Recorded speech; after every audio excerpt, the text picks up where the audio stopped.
In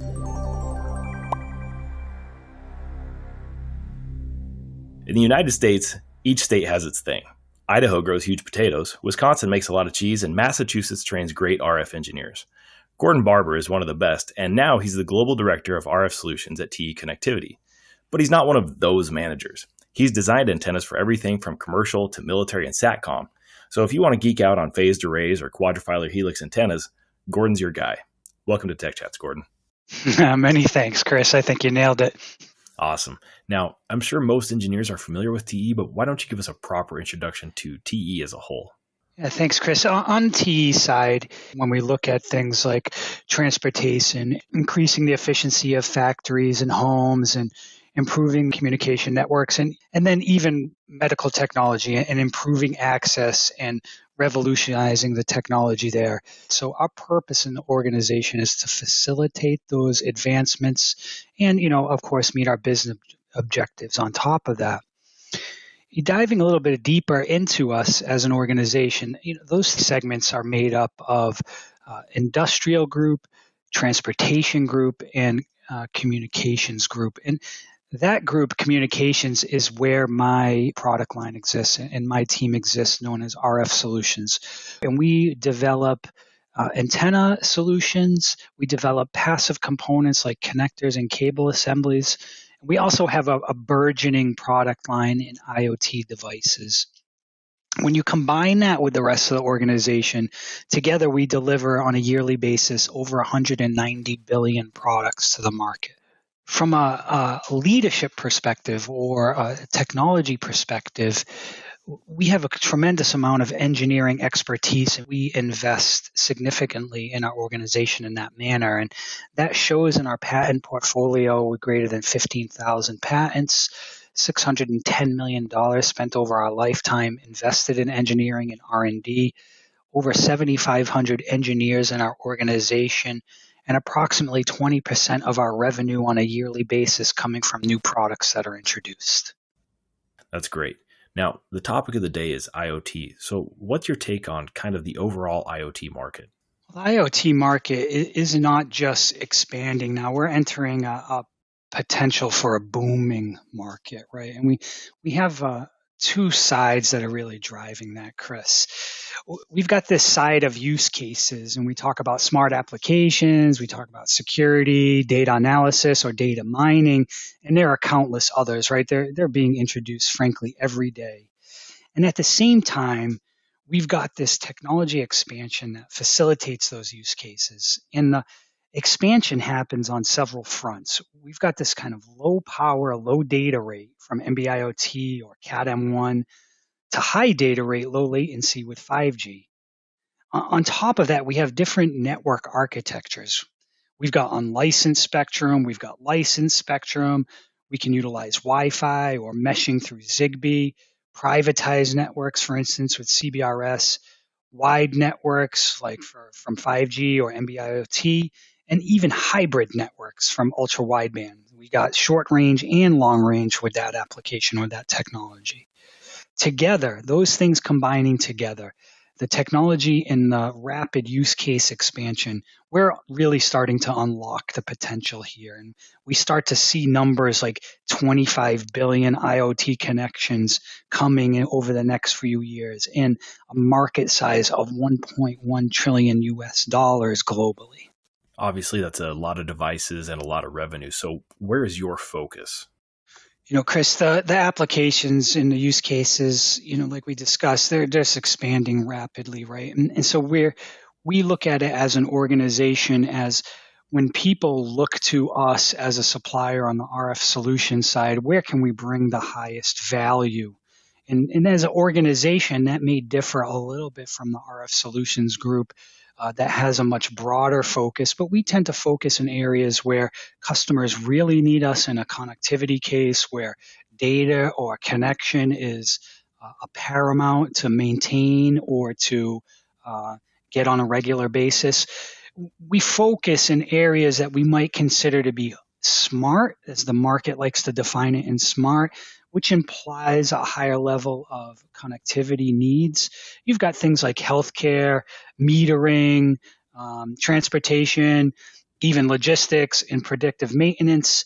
Today, what we wanted to focus on and give some examples to was the area of smart tracking, including telematics or OBD dongles, asset tracking, and even smart buildings, including security or intelligent control and smart lighting. Okay, so then let's dive into these two areas of smart tracking and smart building. On the smart tracking side, first from a market perspective, the attraction is obvious, right? Where we see a market size that is expanding fairly rapidly. We have applications that are highlighting that in commercial telematics or asset tracking, for instance. On the commercial telematics side, we see an anticipated market growth of 23 billion from where it is now out to 2024. And obviously that is opportunity that is ripe for continued innovation. Likewise, on that asset tracking size, a total market of maybe 32 billion by 2024, with its high growth rates, its burgeoning inclusion of AI, there's another wide set of applications that are going to drive innovation here. Of course, with innovation and with new products, there's challenges that exist. And when we start to now think about technically, when we think about these products and now integrating them into devices in their wireless products, and we think about now the different technologies that might come together that form an IoT solution, from a designer perspective on the product side, you could potentially encounter a number of challenges. And when we're choosing antenna solutions for products with multiple technologies, a large pool of potential issues can exist. When you think about having mobile network operator connectivity and potentially Wi-Fi there, or a meshing scheme, and you have GNSS and you might have Bluetooth all in the same package and you want to bring them together, there's a number of RF, let's say, challenges that can arise that you might need to overcome. And when you have these challenges, if they're not solved, one of two things is generally going to happen. You're going to have an inferior product or you're going to have an unacceptable product. And that is the reality when you have poor antenna performance integrated into your solution. Now, a way to offset that is to partner with a strong antenna supplier, someone that might have extensive history developing, producing antennas. That's the best choice that designers can make to avoid this kind of situation.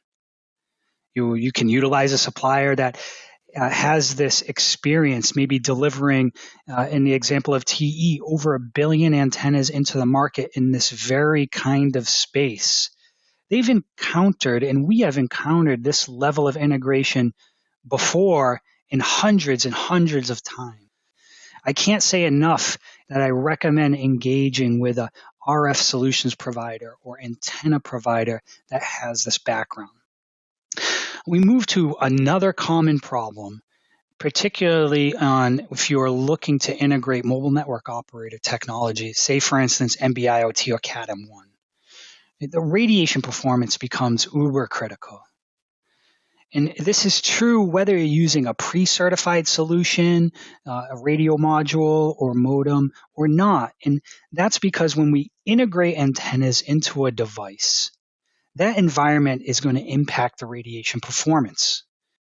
You as a device manufacturer or designer, you probably want to know, even if not required, how is my product performing? So what you can do is you can go through a process or a testing process known as OTA or TRPTIS. And really, when you think about this, this is a radiated power test and total irradiated power, which helps you understand when I transmit, how well does the network understand what I'm transmitting? And then a receive test or total isotropic sensitivity TIS. Together, when you do these active tests, when you take the product and integrate it completely together, including the antenna and all the RF components, fire it up and do TRP and TIS, you can get a very good understanding, how is my product going to perform in the real world? And your antenna partner, they can help you do that, and they should help you do that. And I highly recommend getting this testing service as part of your product development and product verification. We'll talk about now this idea of power consumption. And when you're a battery operated device, power consumption can be a real issue. Now, where antennas come in on that is this metric known as efficiency. And the way you think about efficiency is how effectively does my antenna receive power from the radio and transmit it out, or receive power from the environment and bring it back to the radio. So that's both a transmit and receive metric. Now, the antenna itself, when optimized for the best efficiency, in a sense, when you talk with your antenna partners, as we suggested in the past, they're going to help deliver that solution that is optimized for you. And in a sense, when they do that, they are going to guarantee that you have the best battery performance. Another aspect that might happen in this when we want to have this global tracking, we might put a antenna that transmits at a higher power next to a GNSS receiver, such as DPS. And what happens is, if you're not careful with that design on the active design of the antenna plus LNA on the GPS side or GNSS side, you can actually desensitize your receiver when you transmit from one of those other radios.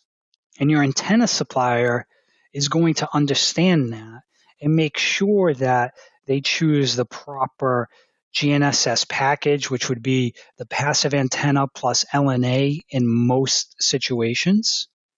And then how to place the complementary, let's say, data transmitting antenna. Again, we can use NB-IoT, or let's say LTE in this case, solution. Where is that placed in your package? How much isolation do we naturally get? What is the additional filtering that we might need in our GNSS LNA to make sure that we, again, as a system, operate optimally? And finally, a challenge that might be overlooked is really, what are the environmental considerations or conditions that you're going to operate in? Is it a high vibration environment?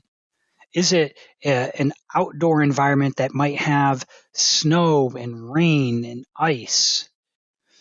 It's imperative that you make these conditions known to your partner so that they can ensure that their design meets your requirements under these conditions. In the end, partnering together closely at the beginning of your design can help offset these challenges with the solutions we described. So with all those challenges, what does that partnership engagement really look like? In a scenario that we can describe, Chris, here, imagine this IoT startup, and they want to create this device. It's focused on global tracking in their application. They need a wide variety of RF solutions, and they've thought about this solution on their own. At the same time, this IoT startup might say, hey, there's a lot of off-the-shelf antennas that we can integrate. But buying something off the shelf and following a data sheet isn't exactly the way things work in this physics world. And when they're not integrated properly, things can fall apart quickly. And when you look at TE, what do we do? What can TE do to help offset that?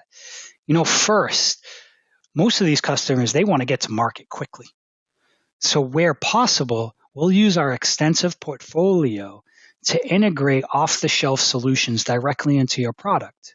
So our experience is a long history here. When we describe that scenario, we can offset that if you're directly partnering with someone like TE. In these smart tracking applications, what kind of antennas are you looking at?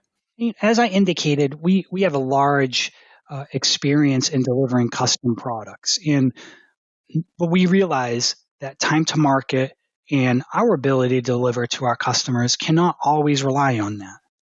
So we need to mix in our product portfolio. And here are just a couple of examples of our antenna solutions that might fit in this space, right? First, this easily integratable GNSS antenna that would sit on your PCB. Of course, we would take this kind of solution, including the 4G cellular and then also the NB-IoT solutions.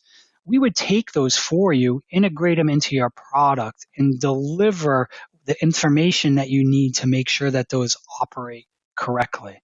And then, of course, if you have a terminal device, one that might operate in the 4G or 5G spectrum, we have a terminal solution that you might connect, say, if you have some office or industrial related product that you're looking to launch. And these are just examples. This is not limited or all inclusive of our entire portfolio. Now let's switch gears and talk about the smart building applications and the challenges that designers deal with there. Yeah, moving into smart building, Chris, first looking at the size of the market, right? We have an $85 billion market rising from 22.9 billion in 2014. And this is a 2020 number, and that'll continue to expand. If we dive a little bit deeper into control systems, for instance, inside of these buildings, now we talk a little bit more focused niche in here, something about a $400 million market coming up in 2023. But together, you can see the complex ecosystem or the complex applications that might exist in a smart building, and a little bit of different challenges come out of there at times. For instance, from what we were describing before. The first one to start off with, again, is the very first challenge that we had up front when we talked about tracking, right? And we can't get away from this. And obviously, we don't need to go through that again, but do not underestimate the complexity when integrating these varied RF solutions. And to summarize, strongly recommend getting a partner with the experience that's going to help you there to make sure that your product gets to market the way you want. Now, in a building, we have a little bit other different challenges that may extend, frankly, into either application, but there are some unique ones here. And we'll start with the industrial design constraints. Now, often these products are very, very visible. And as a product designer that wants to minimize that and really make that aesthetic appearance to be the best that it can be, you would need a partner that can have different, let's say, manufacturing approaches. And when a lot of people think about antennas, they think about them in a 2D nature, meaning there's an XY plane or YZ plane. So to offset those severe industrial design constraints, a partner that has the capability to do varied manufacturing from that more 2D approach to 2.5D solutions to even 3D solutions, those provide the most flexibility for you in your product. When you look at antenna manufacturers in the world, there's a process known as LDS as example, which really facilitates that kind of 3D envisioning. So what happens is now you have a partner that's not just delivering a technical RF solution, but now you have the partners that can deliver that technical mechanical solution. And together, those things combined will give you the best antenna and best RF performance for your particular product. Moving on from the industrial design constraints, really now into, let's say, environmental constraints, right? You're in a building. There's a lot of metal. There's a lot of concrete. There's windows. There's office equipment all over the place. This really changes the RF environment from, say, outdoors, which generally you can think of as a bit more friendly, maybe even line of sight at times. When we think about the complex environments that result from indoors or in buildings, there are some things that you can offset from a solution perspective, leveraging MIMO or diversity, for instance, would increase the RF paths that you can capture energy in. You can do things like radiation pattern optimization. So you can know what environment you're working in. Say, for instance, you want some kind of ceiling mount solution RF device. You do not want any energy to propagate above the ceiling. You want all the energy to propagate down. Antenna suppliers, they can design that proper solution for you to really meet your radiation requirement needs. And then finally, you can leverage polarization schemes to offset this so that you're capturing several polarizations at once, either through, like I described, this kind of MIMO diversity combination where you increase the number of RF paths and then you can change the polarization on each one of those paths so that when you say transmit in one polarization and a kind of, let's say, orthogonal polarization to that, the best chance to receive wherever that energy is going is achieved, because if the environment for some reason blocks one polarization for whatever is occurring, the second polarization might make it through. These kind of solutions are things that your antenna supplier would envision, would be aware of, and would integrate for you to make sure that your product, again, delivers the most appropriate solution. Another challenge, particularly in building, is a very competitive market, of course, and time to market for products is important to make sure that you're there, you're leading, you're not getting beat by your competitors, and it can come down to months at times or weeks even. A very clear solution to that, which I touched on before, is twofold. First, the very most important thing is to partner early with somebody. Also, integrating platform products that exist right now from the antenna supplier's perspective can again bring you to market quicker. And finally, oftentimes, developing products in a space like this are people that aren't very familiar with the RF requirements or expectations. And all of these things really roll into this challenge where product designers overlook the complexity of antenna design or RF design, leave it towards the end, and run into problems as I discussed earlier. And ultimately, getting to that partnership early, that's going to help offset all of that for you. There are so many different applications that sit in here. When you look to TE, how do we fit in this space? First, when we talk about integrating anything that might have mobile network operator spectrum, as we noted on the tracking, we have the OTA testing in place. Again, that TRP-TIS testing in place. When you look to our solutions from embedded or integrated antenna perspective, those run frankly from 400 megahertz through 7 gigahertz, even through 8, 9 gigahertz at this point. We can leverage our internal antenna or our platform antennas, and we can leverage our custom capability to get that solution to you as quickly as possible. We've got a worldwide team, antenna expertise from a technical perspective, a product perspective in each location of the world, whether that be the Americas, whether that be in the EMEA region, or whether it be in Asia, to help bring you through what is most appropriate for your product. We have the manufacturing capability under one roof to deliver not only those 2D solutions I was describing, but all the way through those complex 3D antenna solutions, including LDS technology, which we frankly are a global leader for. Finally, we focus on that time to market, understanding that our customers need to get there quickly. And again, that kind of format has led to our success and our shipment of over 1 billion antennas into the market over the last 20 years.